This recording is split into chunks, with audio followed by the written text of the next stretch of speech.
and a very good Monday afternoon to you. I hope I find you very well on what is here in Manchester today, a grey, miserable, cold August day. Very strange, and I'm sure we'll be told at the end of August it was the hottest August on record. I don't really see a lot of evidence in that right now. This is going to be a short video. I just want to talk about a little bit further regarding the disenchantment with our current fearless leader, Kier Starmer, who seems to be able to think anything he wants, do anything he wants, dictate to our police services around the country in the way that they should behave regarding a apparently non-existent two-tier policing system, and also what seems to be he's pulled the judiciary into line regarding their performance in court, where we constantly see, going not looking too far back on history, people who've committed dreadful sexual offences and murder and that kind of thing are getting very lenient sentences where not only do they get those, but they've waited a long time to get to court, even to be tried, whereas people, patriots, who have in most cases protested very, very peacefully and within the law. There have been a number of idiots out there who actually deserve to be behind bars, but mostly those people who have done very little, said certain things on social media which the government of the day have thought to be inappropriate, they are in court within at least a couple of weeks and find themselves behind bars.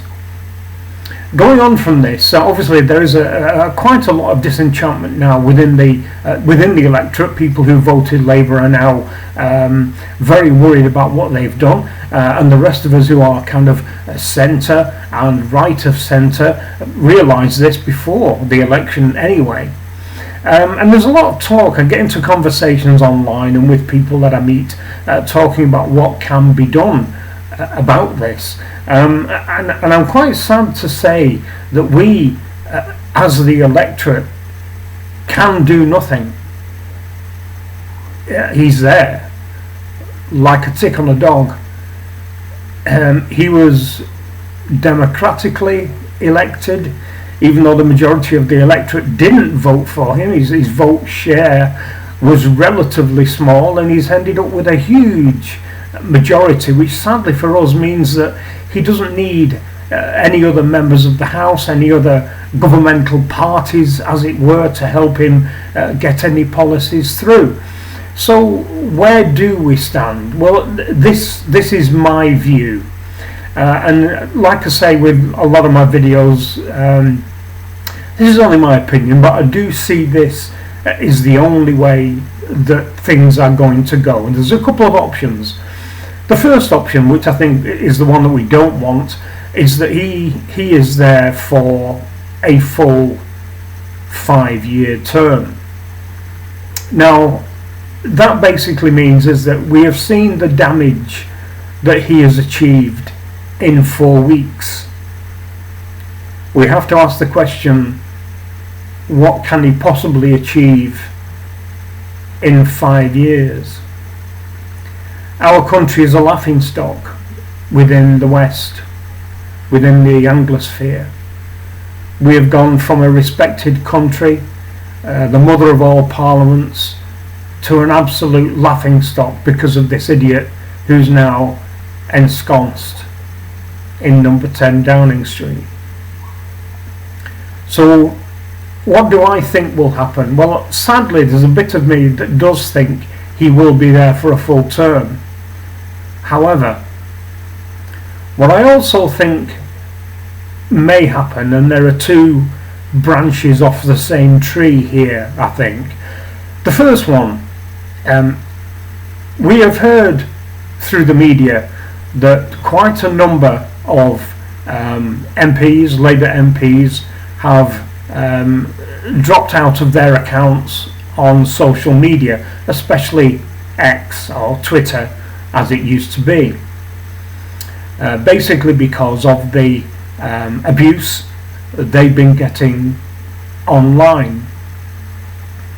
Now, I think what will happen is that more and more people will now take it upon themselves to visit the surgeries held by our members of parliament around the country, and these MPs will get face-to-face abuse, direct questioning, being hauled over the coals regarding what their fearless leader is doing.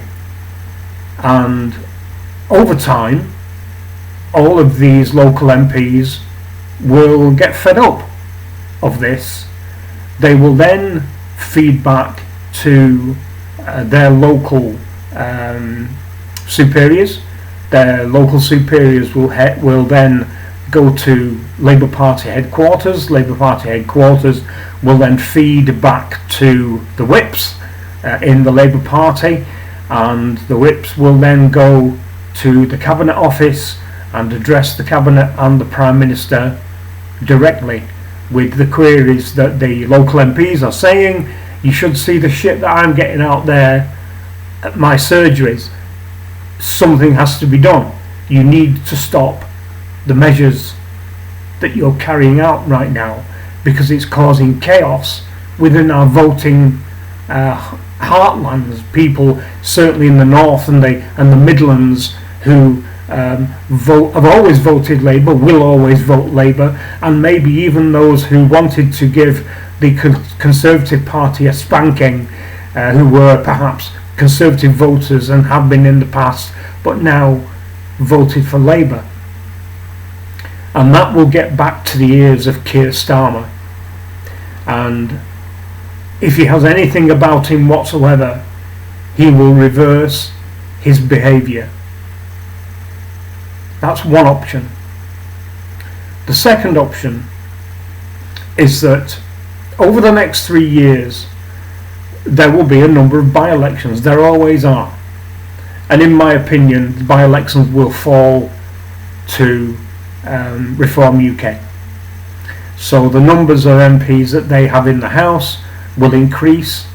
They will also increase because you will get defections from the laughable Tory party, who are in so-called opposition right now. So the Reform Party's numbers will grow in the House as it stands.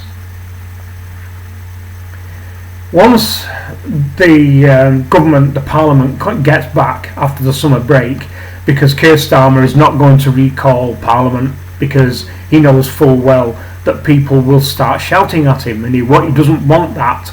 But come September time, when they're all back from their holidays, this will happen. And I feel that what will happen if the opposition is strong enough from all sides of the House, because there will be people within his own party who will be unhappy about this, not only because perhaps they'll have a conscience, but also because of what I've just said regarding what will happen in their constituencies.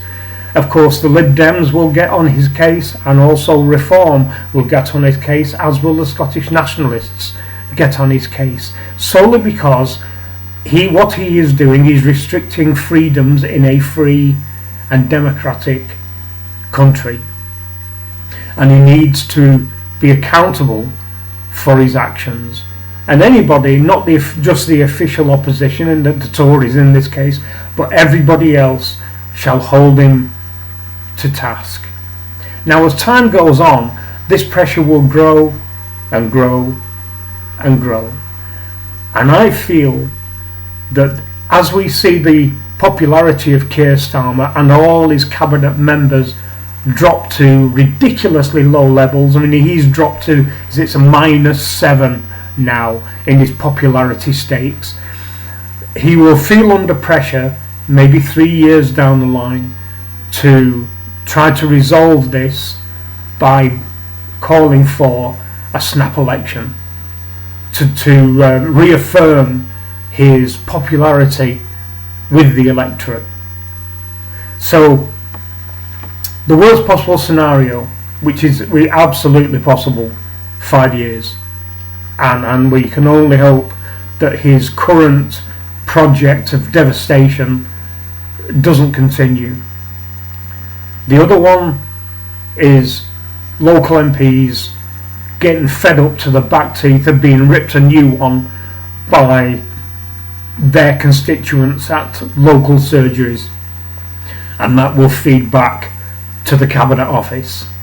And then the third one, when Parliament is back in September, the opposition, the true opposition from all the House, starts bringing pressure upon him. So if it's the third one, we've got 3 years at least, in my opinion, with a growing Reform UK party gaining ground in that time. Whatever way this goes, it's not a good way. The Labour supporting voters, I feel, must be regretting putting their X in the little box. I do feel in my heart that something will happen sooner than later, within the next 12 months, because he will at some point have to listen to his MPs, who will be under pressure to get a message to Kier Starmer regarding his behaviour. And as we've seen, we've got Muslim gangs now hitting the streets with knives and machetes and other kinds of weapons. Therefore the police and the local police crime commissioners, if they do their job, and not many of them do, will have to start putting pressure on police commissioners to pull their force, and they're not a force anymore, they're a police service now, into line. So I do think things will change. I do think things will change this year, going into early next year, because things are going to have to. If he wants to have any credibility as a trusted Prime Minister, he is going to have to change his behaviour. So all we can hope is that things do change. All we can hope is that things will change in the relatively short term. God help England, God help Britain, if he's there for 5 years. We see what he's done in a month. It took Margaret Thatcher years to attain the level of disdain and dislike and hate that Kier Starmer has achieved in 4 weeks. Anyway, that's it for this one. I hope the sound's a little bit better today. I've fiddled with my microphone. I'd had a comment saying that the sound wasn't particularly good on the last one, but I didn't have any comments from many of you saying that the sound wasn't good, so I'm not too sure whether it was that particular guy's speakers or headphones or whatever it was he used. So I've got this going through a separate microphone today. Hopefully it's slightly better. Please let me know. Anyway, if you would, give this a thumbs up. It's important these messages get out there, as I'm saying. Please subscribe. It helps the all-powerful algorithm get these videos out there to more people. And as I've always said, it doesn't cost you anything, not even much time. Press that little button that says subscribe, and I'll be with you again very soon when I want to talk about something